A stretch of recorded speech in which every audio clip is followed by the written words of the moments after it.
Au 30 boulevard de Champigny, à Saint-Maur, en banlieue parisienne, il y a un centre de santé. Derrière ce bâtiment municipal, une porte verte anonyme. On traverse une salle des trophées et on découvre une buanderie. Vous êtes au siège de la section féminine de la VGA Saint-Maur. Une femme est assise à un modeste bureau. C'est Marie-Thérèse, la présidente depuis plus de 20 ans. 22 matchs, 22 victoires en 2e division la saison passée. Et cette année, la division 1, c'est déjà 2 défaites contre Lyon et Albi et plus de 10 buts encaissés. Je trouve que la marche est très haute entre les deux divisions. Ça nécessite beaucoup de mise en place et c'est vrai que ça représente beaucoup de travail.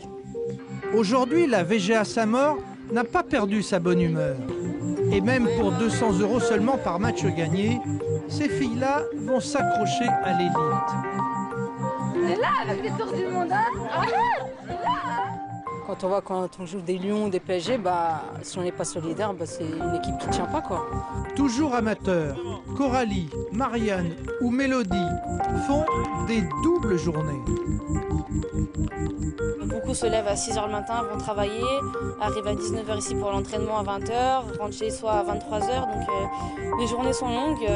Après, c'est un choix qu'on a fait aussi. Je m'arrange avec mon travail pour faire les déplacements, m'arranger pour avoir des repos, les congés qu'il faut pour m'épanouir ici à Saint-Maur la semaine et le week-end. À chaque top, on a changement de direction à faire. La bonne idée de la VGA Saint-Maur, c'est le coach. Capitaine du Red Star, Dany Dacruz a choisi une double vie. Au service de son club d'abord, mais aussi auprès de jeunes filles en manque d'expérience à haut niveau. Vous avez un groupe qui est capable de se maintenir ? Ouais, je pense qu'on a réussi à garder tout notre effectif de l'année dernière. On a misé sur la continuité. Après, on s'est renforcé par une ou deux joueuses. Donc, moi, je pense qu'on a l'effectif pour se maintenir en D1. Ça va être compliqué, mais on va lutter pour. 4 soirs par semaine, de 20 h à 22 h. Les jeunes filles de Saint-Maur ont rendez-vous au stade Fernand-Sastre.